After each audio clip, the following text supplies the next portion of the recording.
बच्चों, जैसा कि आप जानते हैं gravitation word discovered by sir Isaac Newton. बेटे ग्रेविटेशन वर्ड जो है वो डिस्कवर किया गया न्यूटन के द्वारा, और उन्होंने ग्रेविटेशन का डिस्कवरी कैसे किया? एक दिन वो एक एप्पल के ट्री के नीचे बैठे हुए थे। सडनली उन्होंने देखा कि ट्री से एक एप्पल नीचे की तरफ आया, ठीक है, और फिर वो एप्पल अपवर्ड नहीं गया, ठीक है। तो इसी के बेस पे उन्होंने डिस्कवर किया न्यूटन्स लॉ ऑफ ग्रेविटेशन। उन्होंने आइडिया लगाया कि अर्थ के पास कोई ग्रेविटेशनल कोई फोर्स है, अर्थ के पास कोई फोर्स है जिसकी वजह से वो ऑब्जेक्ट को क्या करता है? अट्रैक्ट करता है। जैसे कि मान लीजिए हमने कोई एक स्टोन लिया, उस स्टोन को हमने थ्रो किया, आप देखते हैं फाइनली जो स्टोन है वो अर्थ के सरफेस को हिट करता है। बात समझ आ रही है? तो बेटे आज के टॉपिक में, आज के लेक्चर में हम डिस्कस करेंगे अबाउट ग्रेविटेशन। भाई ग्रेविटेशन वर्ड कैसे बना, ग्रेविटेशन का मीनिंग क्या है, रोल क्या है, ठीक है। तो बेटे हेडिंग बना लीजिए, आपका यूनिट 6 है, यूनिट 6, इसका नाम है ग्रेविटेशन। ग्रेविटेशन, ठीक है भाई, यूनिट 6 ग्रेविटेशन। सो प्यारे बच्चों, अगर हम बात करें कि ग्रेविटेशन है क्या, देखो ग्रेविटेशन, तो प्यारे बच्चों सिंपल वे में मैं कह सकता हूं gravitation is the name given to the force of attraction between any two bodies of the universe, ठीक है। बेटे यूनिवर्स में आपके पास कोई भी दो बॉडीज है, वो बॉडीज हमेशा एक दूसरे को क्या करेंगे? अट्रैक्ट करेंगे, ठीक है। तो जब दो बॉडीज एक दूसरे को अट्रैक्ट करेंगे तो उस फिनोमेना को क्या नाम दिया जाएगा? That is gravitation, earth gravity, ठीक है। तो देखो भाई, we can write here gravitation, gravitation is the name given to the force of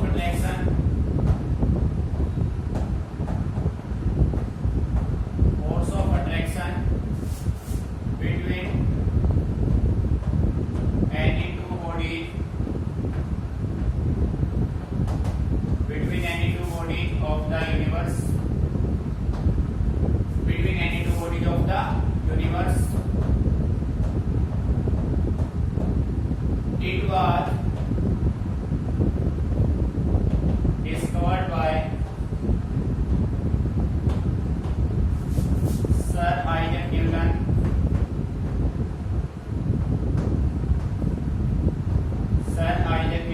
in 1665 when he saw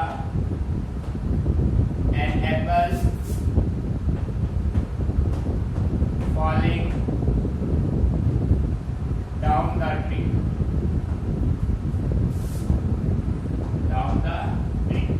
ठीक है बेटे, मीनिंग आ रहा है समझ में? भाई ग्रेविटेशन का सिंपल मीनिंग होता है the forces of attraction, force of attraction between any two bodies of the universe.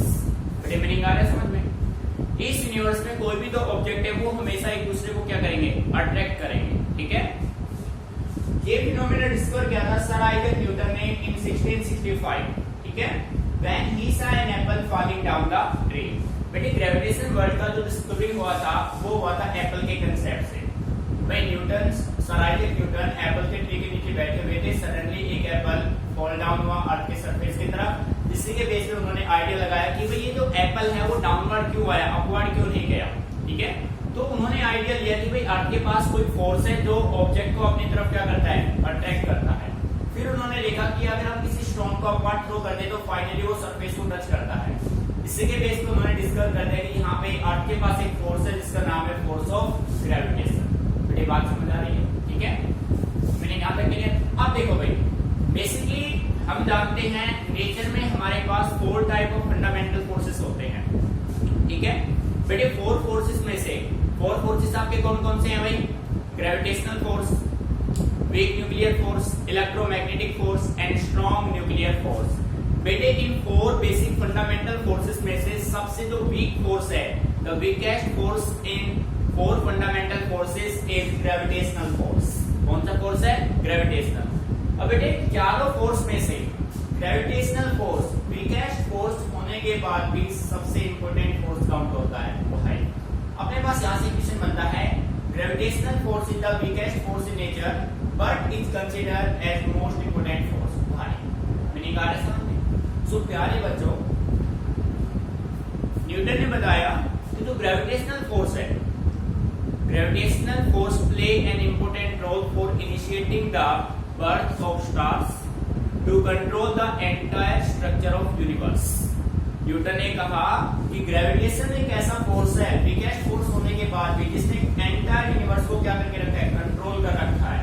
ठीक है, जो भी स्टार, नए स्टार जो भी डेवलप होते हैं, ठीक है, जो भी नए स्टार बनते हैं, उन सबके पीछे क्या रीजन है? उन सबके पीछे रीजन है Newton's law of gravitation, means gravitation है।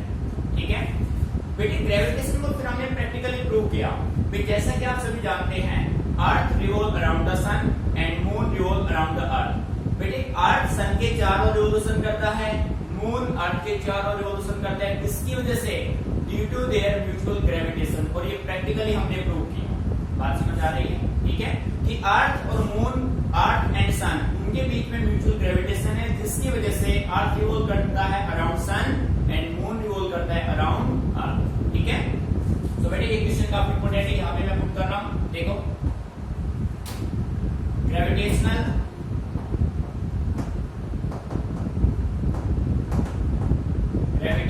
force is the weakest force in nature,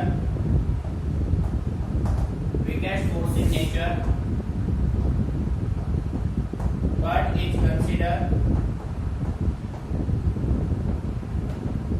is considered as most important force। समझ में आ रहा है? We have four fundamental basic forces। अपने पास कौन कौन से हैं भाई? एक हो गया gravitational force, weak nuclear force, electromagnetic force, strong nuclear force. बेटे इन चारों में से सबसे जो वीक है वो कौन सा है? Gravitational force.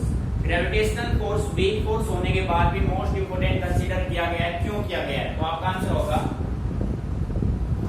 Because gravitational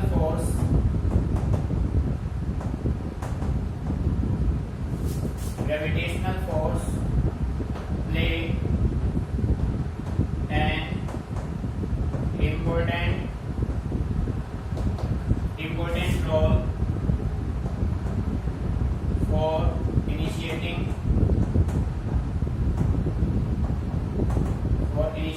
the birth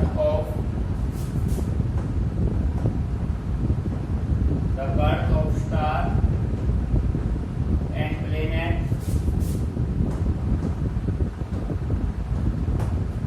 It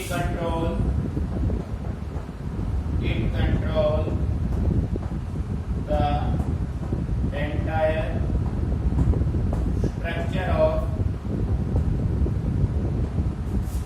structure of universe। बड़े मीनिंग आ रहा है समझ में? भाई ग्रेविटेशनल वीक फोर्स होने के बाद भी मोस्ट इंपोर्टेंट कंसीडर किया गया। क्यों किया गया? क्योंकि ग्रेविटेशनल ही है जिसकी वजह से किसी भी न्यू प्लेनेट और स्टार का बर्थ होता है।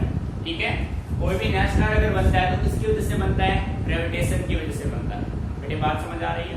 ठीक है, दूसरा जो अपना एंटायर यूनिवर्स है उसकी स्ट्रक्चर को किसने मेंटेन कर रखा है? That is gravitation. नेक्स्ट समझ में आ रहा है? Note it down carefully. बेटा अच्छे से इसको नोट कीजिए। ठीक है, और कंसेप्ट को समझना है, काफी इंटरेस्टिंग टॉपिक है आपका। ठीक है,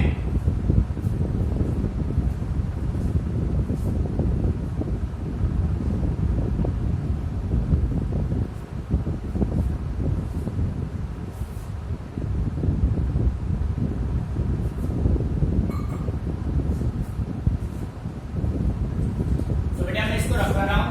नेक्स्ट अपने मेन टॉपिक पे चलते हैं। ये क्वेश्चन इंपोर्टेंट है भाई, तो हमने किया है। ठीक है, सो प्यारे बच्चों नेक्स्ट आप हेडिंग बना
है बी का, दो बॉडीज ए जिनको नाम आपने दिया ए और बी।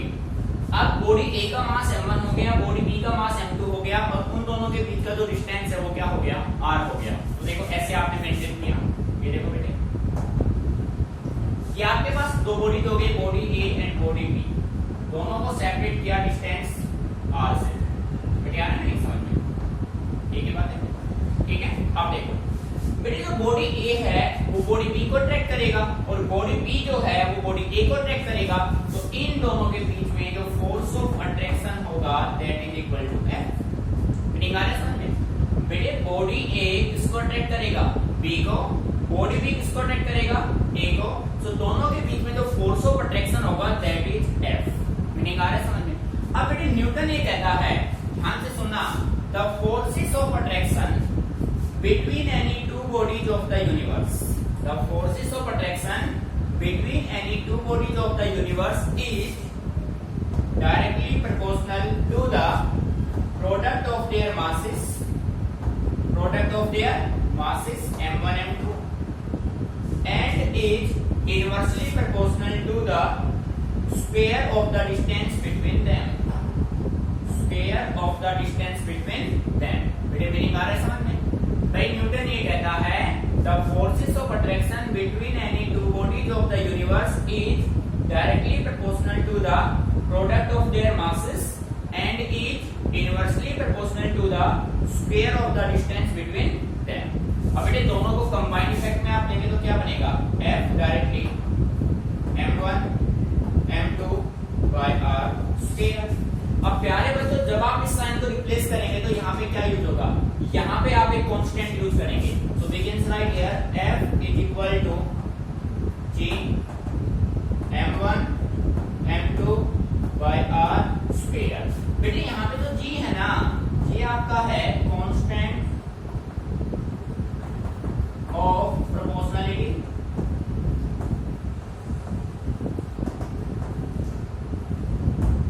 कांस्टेंट ऑफ प्रोपोर्शनलिटी, ठीक है, या आप कह सकते हैं यूनिवर्सल ग्रेविटेशनल कांस्टेंट। मैं यहां पे राइट कर रहा हूं देखो, और जी आपका है यूनिवर्सल ग्रेविटेशनल कांस्टेंट। यार नहीं समझ में बेटे, जिसके साथ यूनिवर्सल वर्ड ऐड हो गया ना, तो आप ये मान लीजिए कि इसकी वैल्यू एवरी प्लेस क्या रहेगा, सेम। चाहे आप अर्थ के सरफेस पे हो, चाहे आप मून के सरफेस पे हो, यूनिवर्सल ग्रेविटेशनल कांस्टेंट की वैल्यू में कोई चेंज नहीं होगा, ठीक है। सो इसका न्यूमेरिकल वैल्यू होता है बेटे G 6.67 into 10⁻⁻11 newton metre square पर केजी स्क्वायर, ठीक है बेटे। ये इसकी न्यूमेरिकल वैल्यू जो आपको दर्ज करना है 6.67 into 10⁻⁻11 न्यूटन मीटर स्क्वायर पर केजी स्क्वायर। अब देखो बेटे, मेन रिजल्ट आपका ये बन गया। जब हमें दो बॉडीज के बीच का force of attraction find out करना होगा तो आपका रिजल्ट होगा F equal to G m1 m2 by r square, ठीक है। अब देखो बेटे, आपने कंप्लीट इसको मैथमेटिकल किया, कुछ भी रटने का प्रोसेस नहीं है, कंप्लीट अंडरस्टैंडिंग है, कंसेप्चुअल है। तो बेटे आप इसी के बेस पे हम इसकी बनाते हैं डेफिनेशन कि न्यूटन ने क्या कहा। देखो ध्यान से, सबसे पहले डेफिनेशन बनाएंगे हम। It states that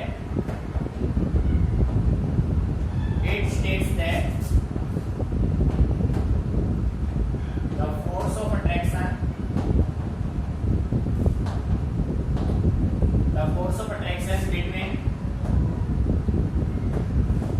any two bodies of the universe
कहता है कि इस यूनिवर्स में आपके पास ए और बी कोई दो बॉडीज हैं, m1 m2 उनके मासेस हैं और दोनों बॉडीज को हमने सेपरेट किया है डिस्टेंस r से, ठीक है।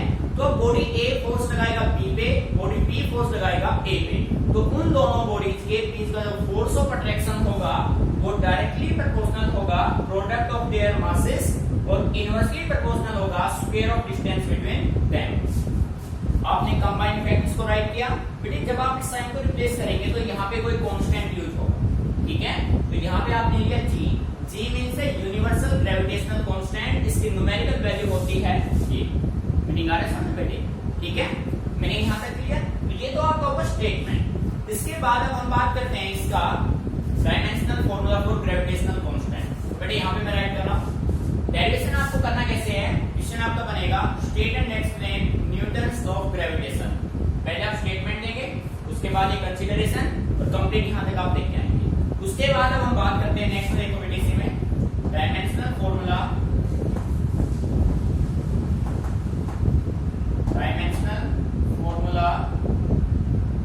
For G। बेटे आपको डायमेंशन फार्मूला बनाना है यूनिवर्सल ग्रेविटेशनल कांस्टेंट G का, ठीक है। निकाले समझ लें। अब देखो एज यू नो दैट बेटे F किसके इक्वल है, F is equal to G m1 m2 by r square. अब बेटे हमें यहाँ से G चाहिए, सो G यहाँ से क्या हो जाएगा, G आपका होगा F into r square by m1 m2। अब बेटे इनका डीएफ बना दो, फोर्स का DF m1 l1 t minus 2, r का l2, इसका m1 हो गया, इसका m1 हो गया, एक m1 कैंसिल आउट हो जाएगा भाई, ठीक है। सो बेटे G का जो डीएफ बनेगा वो आपका होगा m-1 l3 t minus 2। बेटे आ रहा है मीनिंग समझ में, ठीक है। This is the dimensional formula for universal gravitational constant. So बेटे कंसेप्ट को अच्छे से समझना है, ना कि रटना है। अगर आप चीजों को समझ के लेंगे ना तो कभी भी आपसे अगर हम सरप्राइज टेस्ट दे दें तो आप इजीली कर पाएंगे। आप चीजों को समझो, आप कंसेप्ट को समझो कि उसके पीछे लॉजिक क्या है, ठीक है। Note it down carefully.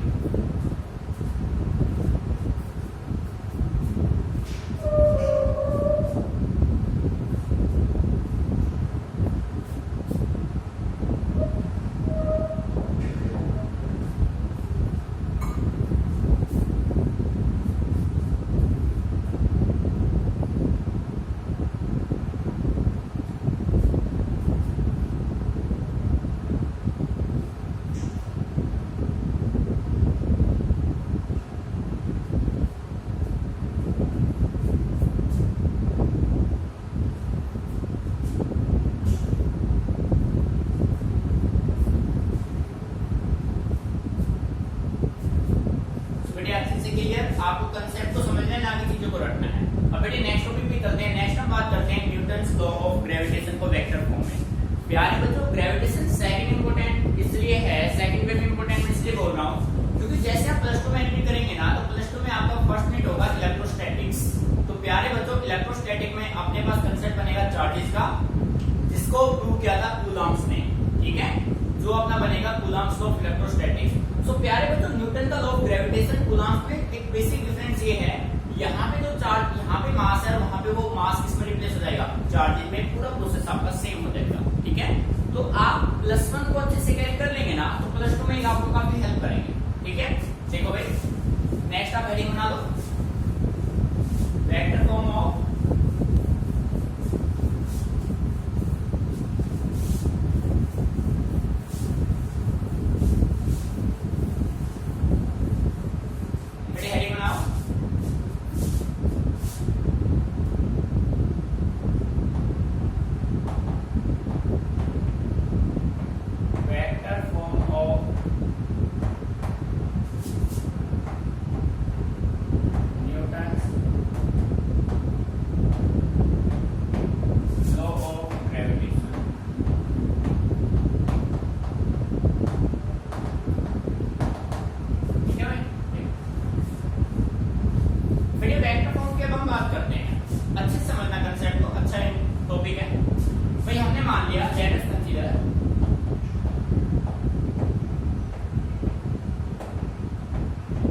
आप मान लेते हैं कि आपके पास एक system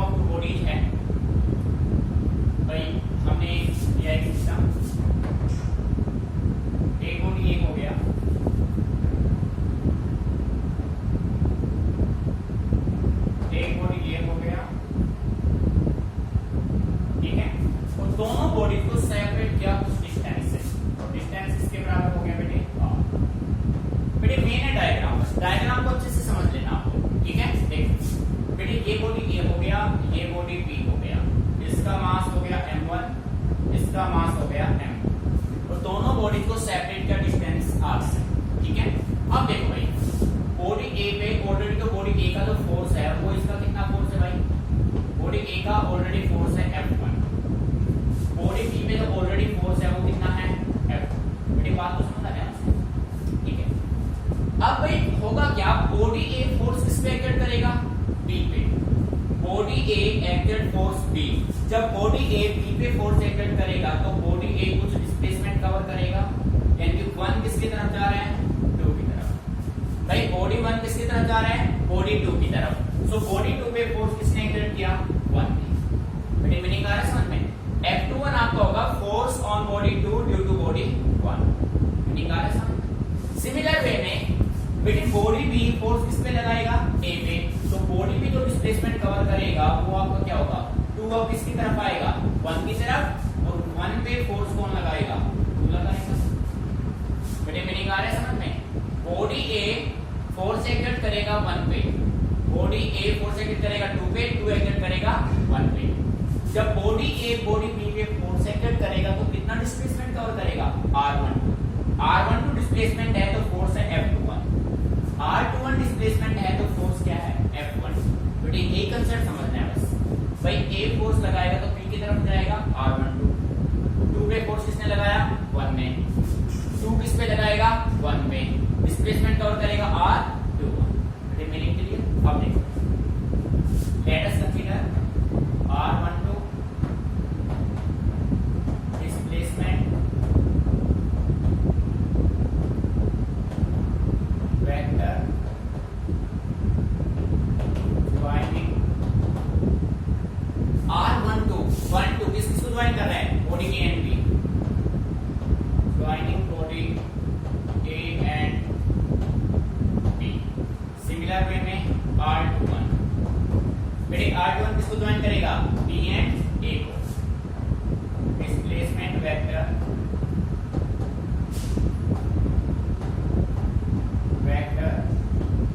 joining body B and A, ठीक है। अब ये दोनों बॉडी एक दूसरे पे फोर्स एक्ट कर रहे हैं तो यहां से हम फाइंड आउट कर लेते हैं force of attraction, body A पे होगा 2 की वजह से, 2 पे होगा 1 की वजह से। मीनिंग क्लियर, तो देखो बेटे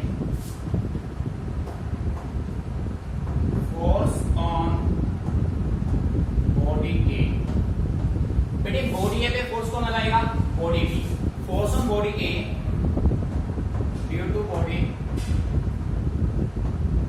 B, बॉडी A पे फोर्स कौन एक्ट करेगा, B एक्ट करेगा, तो बॉडी A पे फोर्स B की वजह से कितना है बेटे, F12 क्या होगा, G M1 M2 by R। अब A पे किसने लगाया बेटे, B ने, ध्यान से समझना, A पे लगाया B ने तो डिस्प्लेसमेंट कितना कवर करेगा, R21 का स्क्वायर। तो प्यारे बच्चों वेक्टर फॉर्म के लिए यहाँ पे क्या लिखोगे, R21 का कैप वेक्टर। मीनिंग को समझना ध्यान से, R21 कैप वेक्टर। बेटे इस कैप वेक्टर का सिंपल मीनिंग ये होता है, जैसे मैंने लिखा R21 कैप वेक्टर, तो इसका मीनिंग होगा R21 unit vector by R21 unit vector. Cancel out करेंगे तो 1 हो जाएगा, यानी कि अपने रिजल्ट पे कोई इफेक्ट नहीं होगा, बट ये वेक्टर फॉर्म को रिप्रेजेंट करेगा। मीनिंग आ रहा है समझ में। सो बेटे इसी के बेस पे देखो, ये जो रिजल्ट होगा वो ऐसे होगा, F12 is equal to G M1 M2 by R21 का क्यूब, और यहाँ पे होगा R21 यूनिट वेक्टर। बेटे मीनिंग आ गया ना समझ में, कैंसिल आउट करेंगे रिजल्ट आपका वही बनेगा, बस इसको रिप्रेजेंट कर देंगे आप वेक्टर फॉर्म को, इसको मान लीजिए इक्वेशन नंबर फर्स्ट। मीनिंग यहाँ तक क्लियर, अच्छे से क्लियर हो गया भाई। अब होगा क्या, अब फोर्स निकालेंगे B पे किसकी वजह से, A की वजह से, ठीक है बेटे। तो देखिए यहाँ पे force on body B due to body A। बेटे B पे फोर्स कौन एक्ट करेगा, A करेगा भाई, और कितना एक्ट करेगा, F21, और डिस्प्लेसमेंट कितना कवर करेगा, R12। सो देखो F21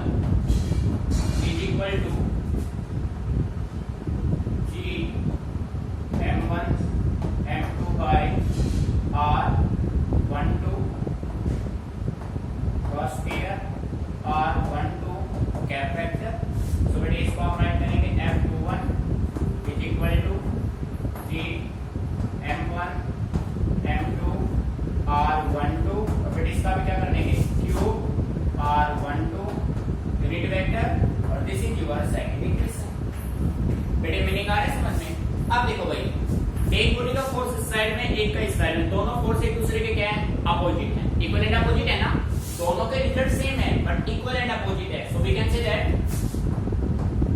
from equation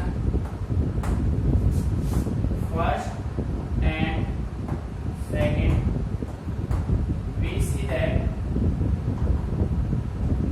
f12 is equal to minus f1। भाई इक्वेशन फर्स्ट से और इक्वेशन सेकंड से आपने पाया कि f12 किसके इक्वल है, माइनस f1। दोनों के इफेक्ट सेम है बट डायरेक्शन क्या है, अपोजिट। तो अपोजिट डायरेक्शन के लिए साइन क्या यूज किया मैंने, माइनस। बढ़िया है नहीं समझ में, क्लियर। सो हम कह सकते हैं hence Newton's third law of motion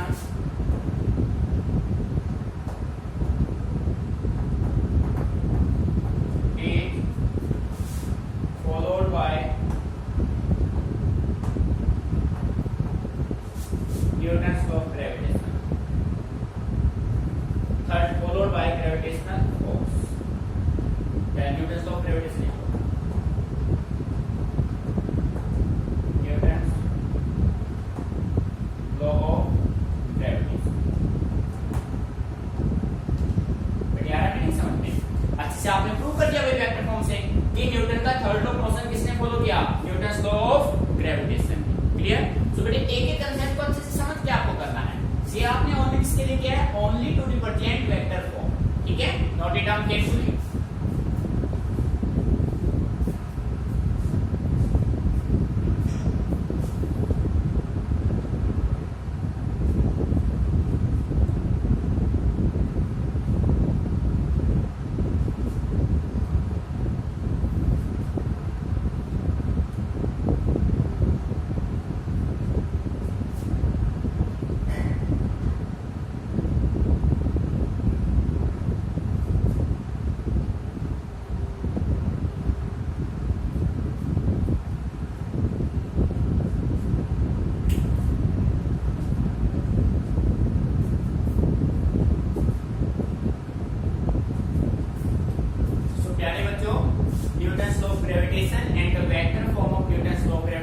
आपको अच्छे से स्टडी करना है, कंसेप्ट को समझना है। प्यारे बच्चों, मैं फिर आपसे बार बार बोल रहा हूँ कि आप फिजिक्स में कभी भी गलती से भी रटने की कोशिश मत करना। फिजिक्स कंप्लीटली अंडरस्टैंडिंग सब्जेक्ट है, ठीक है, ओनली लॉजिकल है। आपको बस चीजों को समझना है कि ऐसा हुआ तो क्यों हुआ, क्योंकि फिजिक्स का आप डेली लाइफ में यूज ले रहे हैं, ठीक है, और हमें पता होना चाहिए कि कहाँ का कैसे हम डेली लाइफ में फिजिक्स का यूज ले रहे हैं, ठीक है। तो बेटे इन कंसेप्ट को अच्छे समझना। आप देखो भाई, आपने कोई बोल दिया उसको आपने थ्रो किया, फाइनली आपके सरफेस पे हिट करता है। क्यों करता है, क्योंकि ये सब हो रहा है न्यूटन के लॉ ऑफ ग्रेविटेशन, यानी अर्थ के पास एक फोर्स है जो चीजों को क्या करता है, ऑब्जेक्ट्स को क्या करता है, अट्रैक्ट करता है, ठीक है। That is said to be Newton's law of gravitation, ठीक है। बेटे सेकेंडली, जो न्यूटन का लॉ ऑफ ग्रेविटेशन है वो होल्ड होता है लार्ज डिस्टेंस और स्मॉल डिस्टेंस के लिए, but it not good for the distances beyond inter atomic distances. अगर बेटे डिस्टेंस आपका 10⁻⁹ मीटर से लेस हो गया, 10⁻⁹ मीटर से कम का डिस्टेंस है, तो उसमें न्यूटन्स लॉ ऑफ ग्रेविटेशन काम नहीं करेगा, ये माइंड में रखिए, ठीक है। बाकी